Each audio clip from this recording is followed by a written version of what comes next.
దేవుని పరిశుద్ధ నామానికి మహిమ కలుగును గాక. ప్రభువును రక్షకుడు సర్వశక్తి గల దేవుడు మనల్ని ప్రేమించి మనకి ఇచ్చిన ఈ శ్రేష్టమైన ఉదయకాల సమయాన్ని బట్టి దేవుణ్ణి స్తుతిస్తూ ఉన్నాను.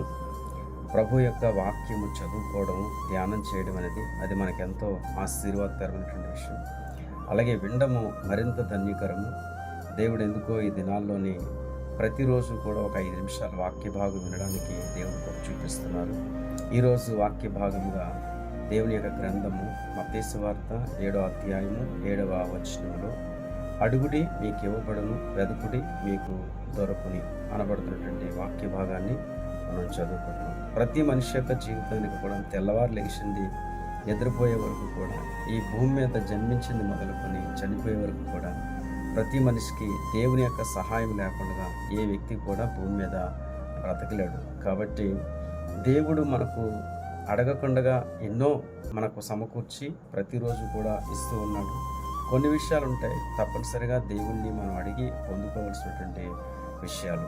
అయితే భూమి మీద ఉన్నటువంటి మనుషులు వారు కనుక్కున్నటువంటి పిల్లల విషయంలో వారి పిల్లలు తల్లిదండ్రులు ఏదైనా అడిగినప్పుడు ఖచ్చితంగా పిల్లలు ఏదైనా అమ్మ నాకు ఇది కావాలి అని అడిగినప్పుడు అడిగిన దానికంటే శ్రేష్టమైనది మంచిది ఇవ్వగలిగినటువంటి ప్రేమ పిల్లల పట్ల పెద్దవాళ్ళు చూపిస్తుంటుంటారు. అలాగనే మన తల్లిదండ్రుల కంటే ఈ ప్రపంచంలో మనుషులందరికంటే దేవుడు చాలా గొప్పవాడు. అందుకే 11వ వచనంలో ఇక్కడ ఒక వాక్య భాగం రాయబడి ఉంది. ఏంటండి 7వ అధ్యాయము 11వ వచనంలో, మీరు చెడ్డవారయ్యండి మీ పిల్లలకు మంచి ఈవులు ఈదిరిగి ఉండగా పరలోకమందున మీ తండ్రి తను అడుగువారికి అంతకంటే ఎంతో నిశ్చయముగా మంచి దీవెనలు ఇచ్చును. నిజమే కదా, మనం మనిషి అడిగిన దానికంటే పిల్లలకు గొప్పది ఇవ్వడానికి ఇష్టపడుతున్నారు. కానీ మన దేవుడు మనం అడిగిన దానికంటే ఊహించిన దానికంటే గొప్ప కార్యములు చేయుటకు ఆయన సర్వశక్తి గల దేవుడిగా మనం చూస్తుంటాం. అయితే సర్వశక్తి గల దేవుడు మత్తయి సువార్తలోని 21వ అధ్యాయంలోని 22వ వచనంలో ఈ విధముగా రాయబడి ఉంది. ఈ మాటను కూడా మనము చదువుకుందాం. దయచేసి ఈ విషయాన్ని చూడండి. మరియు మీరు ప్రార్థన చేయనప్పుడు వేటిని అడుగుదురో అవి దొరికినవి అని నమ్మిన యెడల మీరు వాటినన్నిటినీ పొందుదురని వారితో చెప్పండి. కాబట్టి మనుషులను మనం అడిగినవి మనకు దొరుకుతాయో లేదో మనకు తెలియదు, కానీ దేవుని మాత్రము అడిగినవి తప్పనిసరిగా మనకు దొరుకుతాయి. దైవజనం ఈ విషయాన్ని మనం అందరం కూడా నమ్మాలి. ఎందుకంటే ఇది మన మాట కాదు, దేవుని మాట.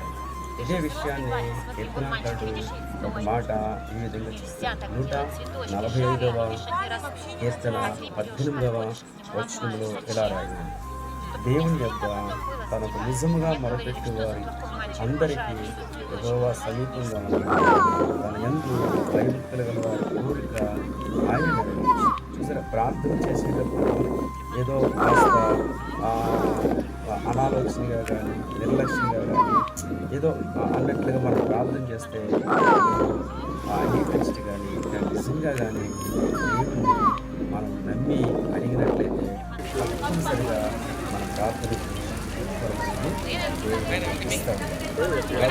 మరొక వాక్య భాగాన్ని చాలా మంది ప్రార్థన చేస్తున్నారు, దేవుని చిత్రంలో చేసుకుంటున్నారు. వాళ్ళ యొక్క రోగం ప్రార్థన చేసి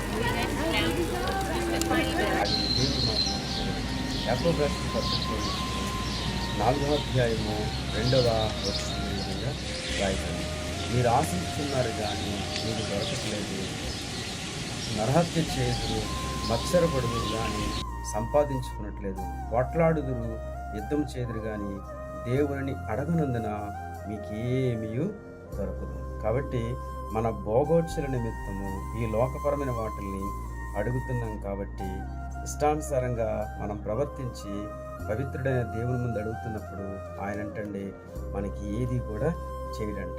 అయితే గమనించాలి, భక్తులు అనబడుతున్నటువంటి మనము దైవ జనాంగం ఏ విధంగా అడగాలంటే ఫిలిప్పీలకు రాసిన పత్రిక 4వ అధ్యాయము 4వ వచనంలో ఈ విధంగా రాయబడింది, ఎల్లప్పుడూ ప్రభువును మరలా చెప్పుదును ఆనందించు. కాబట్టి మనము ఎలాంటి పరిస్థితుల్లో ఉన్నప్పటికైనా ఆ పరిస్థితిని చూసి కుంగిపోవడం కంటే మన కొరకు ప్రాణం పెట్టిన సర్వశక్తి గల దేవుని ఆనందించి మనం అడగాలి. మన సహనం సకల జనులకు ప్రభు సమీపంగా ఉన్నారు.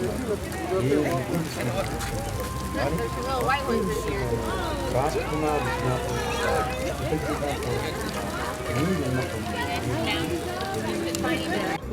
ఈ విధముగా ప్రభువునందు నమ్మకం ఉంచి విశ్వాసంతో ప్రభువుని వేడుకున్నప్పుడు సహనం కలిగి కృతజ్ఞతాపూర్వకంగా ప్రార్థన చేసినప్పుడు దేవుడు మన అవసరాలన్నీ తీరుస్తాడు.